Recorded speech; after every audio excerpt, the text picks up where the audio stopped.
All right, y'all. Let's talk about Smackdown. Took place in the Barclays, my hometown in New York City. But y'all know I'm from the Bronx slash Manhattan. I ain't from Brooklyn. But anyway, let's get into this real quick. What happened first was Randy Orton had came out and he had stopped by the gorilla position and was telling Triple H that he need to bring him, his nose and thumbs to the motherfucking ring because he got some things he want to talk to him about. So Randy went out there and he started talking about how he need to get his hands on Kevin Owens because Kevin Owens was wrong. Whoop de whoop de whoop. All of a sudden, the game's music drops, Triple Thumbs comes out, and proceeds to basically repeat the same thing over and over again. I'm trying to protect you from you. I'm trying to protect you from Kevin Owens and Kevin Owens. It was some stuff Randy was talking about years ago when Triple H beat him up in his house and stuff like that. Most people in the audience would not remember because most people in the audience are casuals.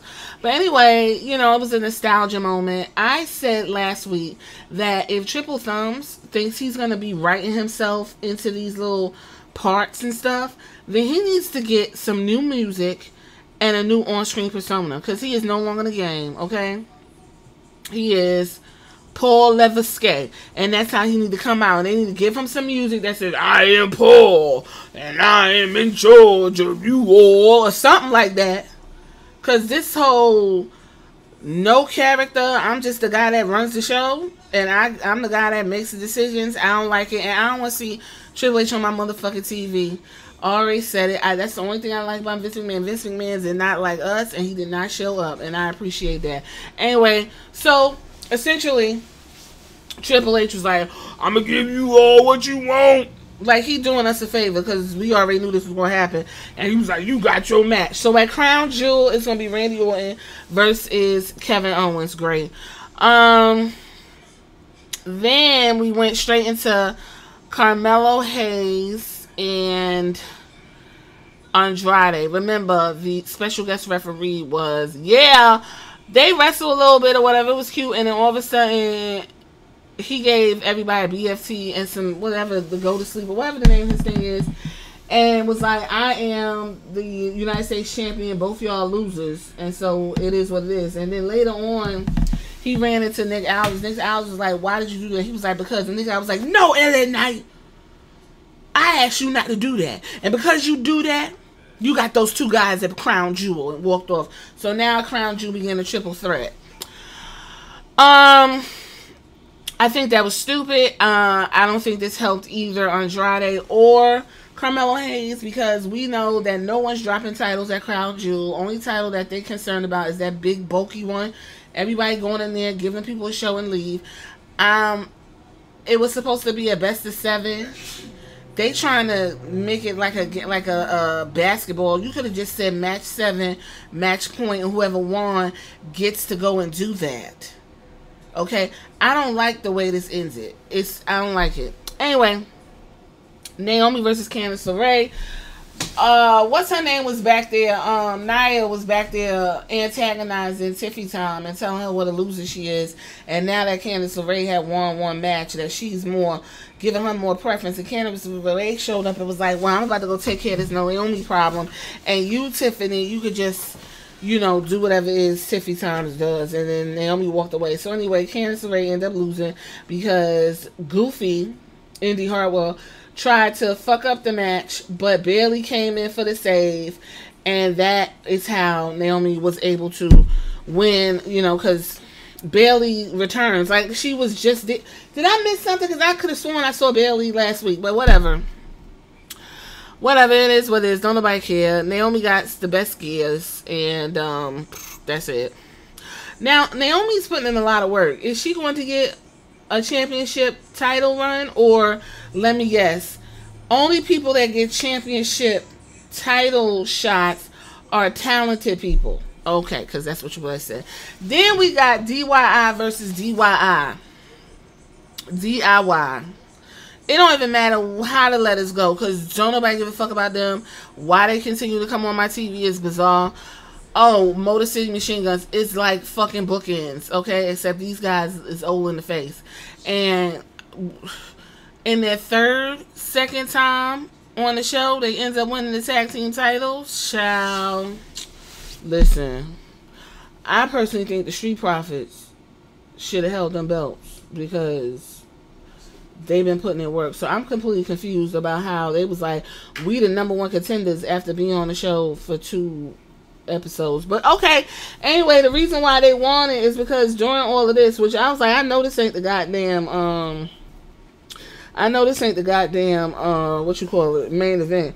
But anyway, so the reason why they won is because out comes the Shadows was Jimmy, and Jimmy had fucked up the momentum that the Motor City Machine Guns had against DIY. Now, when DIY had came out with their music, when I tell you, don't nobody give a fuck about them men, listen, okay? That is the reason why they were fired, but whatever. So, they end up beating, no, I was confused. Hold on. They end up beating DIY, and then what happened was Solo and them came out, and Solo was like, so y'all want a match because y'all all that? And they was like, yeah, because we the number one contenders. And I was sitting there confused, like, how? Because I've been watching championship tag team fighting for a minute, but whatever. So Solo was like, so what it is? He was like, we can do this right now. So they went ahead and did it right now. And that's when out the shadows came Jimmy. I'm not really sure why Jimmy was like in the shadows because he was already there last week, but whatever. And then they what happened was Tomatongo or Tangaloga, he had pushed one of the guns into the ref, and that freed up a whole bunch of stuff to go happen on the outside. And then they got back in the ring, and Jay showed up, beat up.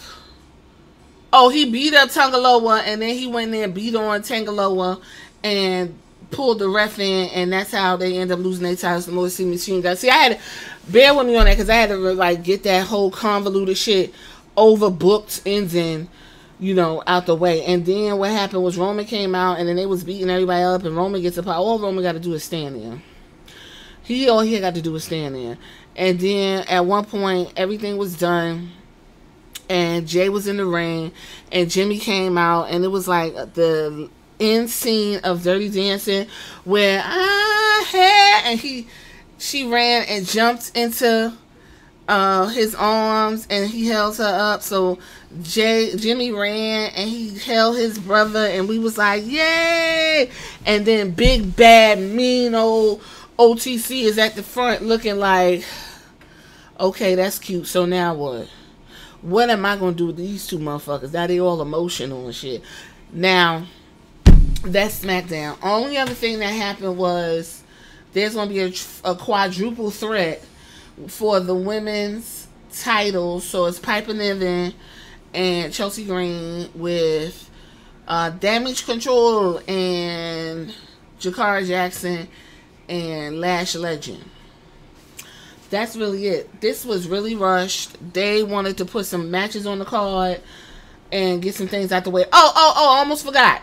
One of the worst segments of the night was, what do you want to talk about? And I'm the ring general. Both was in the ring, and they was, first of all, Gunther actually read Cody down to his boots. He was telling him, like, you always got something to say. You think you a cute bitch running around here talking about you be doing all kind of work and stuff, and you working hard for that belt, and bitch, you don't do nothing with that belt but run your fucking mouth, and I'm tired of it. Me, on the other hand, Gunther said, was like, I actually do something with the belt, which is a lie, because I think he only wrestled twice. Anyway, he was like, I'm the workhorse. It's a workhorse title, and I do something with the belt, and I look good with the belt, and everybody want to see me when I come out, and I be talking sassy to everybody, letting them know that I'm that bitch and you ain't. And then Cody was like, you look cute or whatever, your little suit and your little shoes and that little timepiece you got, it's all cute. But it's all a facade because I'm the one with the cute shoes with a 12-piece suit on and a Bolex. You don't know nothing about that, okay? And I'm out here and I'm at these press conferences and stuff doing all this talking, and you can't even get your ass out the bed and stand beside me and do what you're supposed to do because you're too busy clicking your heels around here telling everybody you better than them. Well, at Crown Jewel, I'm going to let everybody know that Gunther said, nope, I don't want to hear a bitch say boop, boop, boop, boop, boop. And then look where Kaiser came out and was like boop boop boop boop boop. And then who came out? Randy came out and was like, "Let me help you," because he's on Cody's side because old barrel body Owens, doing whatever he did hit him. So he came out and helped Cody, and then that was it. And Cody also said, "I want the audience to get their woes. You think you're gonna take their woes from them? Audience, go ahead and say whoa." And the audience was like, "Whoa!" I completely forgot about that because it was the worst thing on the show. And that is your SmackDown review. There's not too much to say. And if I want to say anything else, I'll just make another little podcast to dive into that. Y'all tell me what you think in the comments. You made it this far. Later.